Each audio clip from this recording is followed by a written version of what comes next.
Syria and Yemen and avoid escalating tensions.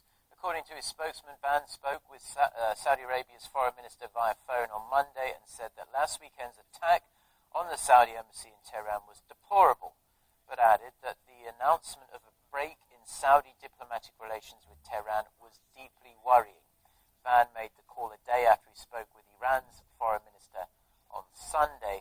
The UN chief urged both foreign ministers to avoid any actions that could further inflame the situation. US Secretary of State John Kerry also reached out to his counterparts from the two countries to urge calm and de-escalation. Saudi Arabia has cut diplomatic ties with Iran in a sharp escalation of tensions between the two regional rivals.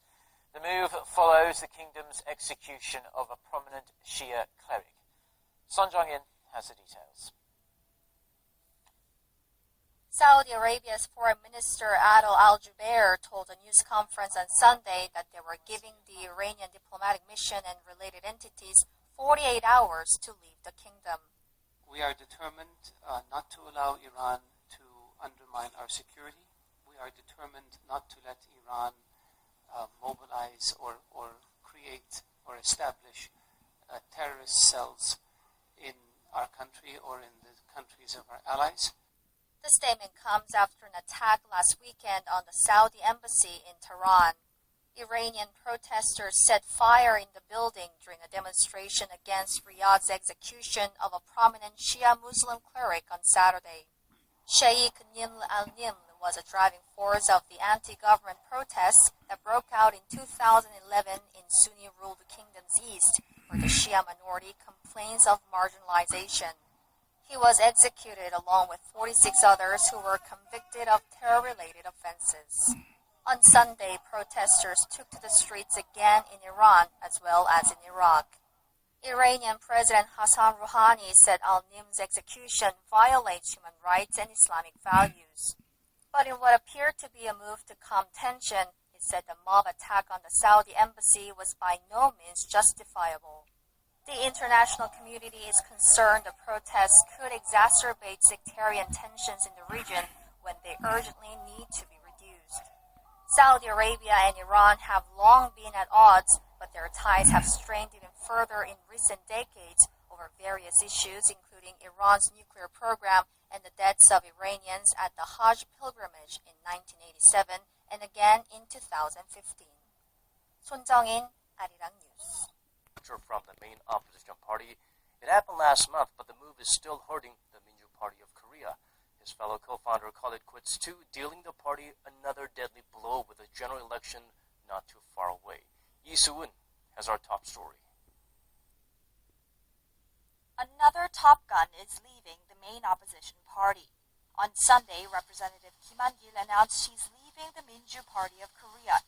Kim co-founded the party and represented a minority faction that is not loyal to the current party chairman Moon Jae-in. I will move toward victory in the April general elections and establish a new political order. Kim's departure leaves the country's main opposition party down 9 lawmakers and thus 9 seats in parliament since December 13th, when co-founder Ahn Cheol-soo became the first to walk away. The party has tried to overcome the crisis by vowing reform and changing its name from New Politics Alliance for Democracy to the Minju Party of Korea, but Kim's departure puts it back on shaky ground. More lawmakers are expected to defect from the main opposition as well, especially with Ahn's declaration that he would create a new party before the April election. On Sunday, Ahn introduced his new team, announcing the names of those who will spearhead the party's launch. Whether Kim will join them is still in question, as he told reporters that he would need to talk it over with Ahn. But many expect that it's only a matter of time before he does, considering his frequent mention of Ahn in his departure announcement. Lee Soo-eun, Arirang News.